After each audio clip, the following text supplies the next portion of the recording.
Hey everyone, Ariel Adams here with blog2read.com. Please subscribe to Blog to Read videos on YouTube and like this video if you find it useful.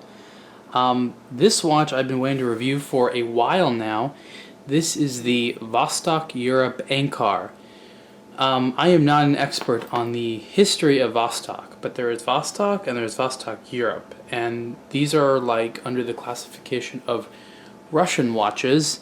I think Vostok was a Russian brand a while ago, and to my understanding, Vostok Europe is now based in, I want to say like Lithuania or something like that.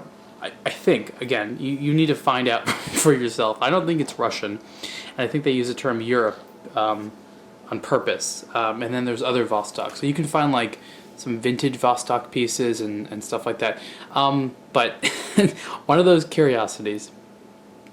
Now, the Anchar is a design I've liked for a while. There's different versions with different colors and things like that, but they all have the same case and essentially the same watch. I think there's a chronograph version as well.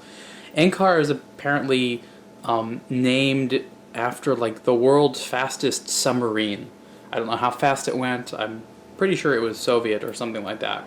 And there's like this picture of it on the back there. I don't know, you can't really tell so much. It's kind of cool here how they did where you have this like bead blasted finish, and then you have this polished area where some of the graphics are. That's cool. I haven't really quite seen that before, and I think that's pretty well done.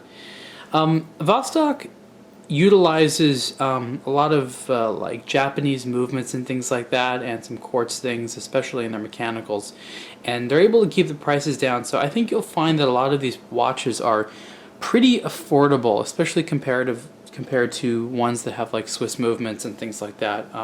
And you know, these Japanese movements are usually fine. I really like the design of this. I think it's a cool sports watch. It's fun. And this is a diver. This is water resistant to 300 meters. Apparently the first 300 meter water resistant watch for the brand. The case is steel. It's big. It's I think 48 millimeters wide. But the lugs curve, and in a way that makes it pretty comfortable to wear. The strap is silicone. I would have preferred rubber, but again, you know, when it comes to the sort of relatively reasonable pricing, I mean, I think they could have thrown in rubber, but you know, it's a silicone strap, and that's fine. The reason, silicone's fine. It's obviously a lot less expensive than rubber, but it's a little bit more slippery, and it gets dirty more easily. It kind of attracts dust. In black, you don't really see it, but in like other colors, especially like white silicone, yeah, forget about it. So you have a rotating bezel there. You know, pretty standard rotating bezel. Kind of loud. I think that's like a loud one. Like there's no covert operation of this bezel. The dial has all these layers on it, so you can tell that there's the base dial. Then there's a flange ring, which is curved, and then there is obviously the bezel. So it has these different layers to it. It makes it look cool because they all sort of go together. This watch fortunately uses tritium gas tubes, and that's great for legibility at night. The hands are great. I love the hands on this watch. They stick out. And I like on the hour hand there's like this arrow kind of made out of two of these tritium gas tubes, and in the review, the written review, you'll see some pictures of the loom shots of this. It's going to look pretty cool, actually, you know, seeing it at night. And then around here you have more tritium gas tubes as the hour markers. What I also like is that matched to them on the face, on the lower face, there are applied hour markers. So you have a lot of depth and sort of a visual interest to the dial. I like that it's very symmetrical. I like that the date window is positioned at 6 o'clock as opposed to 3. Again, it gives it more of a symmetrical look.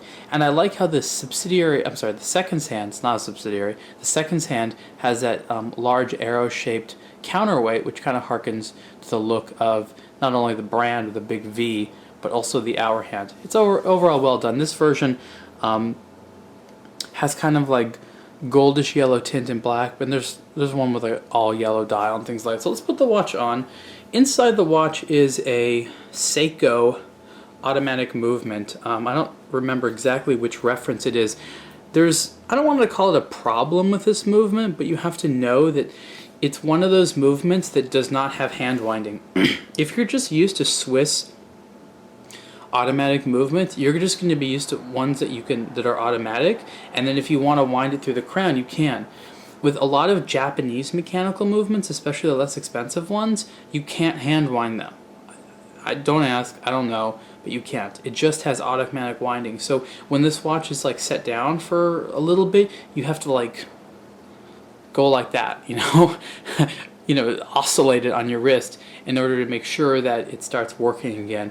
If you have it on a winder, then that's fine. The winder will take care of it just fine. As you can see, even though it is 48 millimeters on, and I have not so large wrists, it looks fine. I think it's very handsome. I think it looks nice. I just love that dial. It's just a really attractive dial, very legible. Vostok Europe tends to have pretty good designs. I don't like all their stuff, but the Anchar or Anchar is definitely one of their better looking models, and they're just a good, sexy watch. I want to show you because it comes with, I think one of those, they call it the Pelican style case. It comes with this case here, and it has some accessories in it. I love these cases, and this was actually really funny. So with this case, it came from, like, I guess, Lithuania, and I'm sitting there, I'm trying to open it with these clips here, and it's like hard. It's like hard to do. I'm like, what's going on? So I finally managed to like open it up, and it turned out, I think that it's the wrong side. No, it like vacuum sealed itself.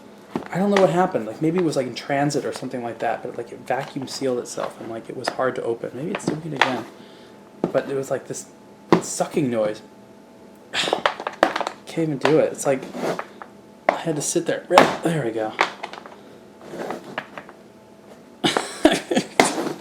This is definitely secure. There we go. And so I opened it up, and like you heard this like suction noise, like this air was being sucked in, and there was like some like label about it being vacuum sealed. I was like, that's crazy. So you see here it has a leather strap with some yellow contrast stitching, and note that the strap here has that fitted end, which is going to look really nice against the case here. And you can see here these little, I don't know, these little like notches that come out, and I think those are meant to help it stay in place and not move around, which is great. And then it comes with a changing tool, and it's actually good because you see there's two. These are like the Torx tips. With this on the lugs here, you see these things, and you have to probably hold them both at the same time. That's why there's two of these. That can be kind of a pain in the ass, but I'm really happy that Vostok included two of the tools. So it's actually really popular these days for a lot of dive and sport watches to come with these Pelican style cases. They're great. You can take this foam out and use it for, like, I don't know, other stuff, which I'm sure you're going to be very happy to do. I mean, go to the beach, right, and take your Pelican style case and put your phone and your wallet in it. Like, that's not going to attract thieves, right? Anyways, this is the Vostok Europe Anchar. Prices for this model, like I think 419 euros, at least on their own website. I think the different versions have slightly different prices, but we're all around that. And you can see the full review on a blogtoread.com. Thanks.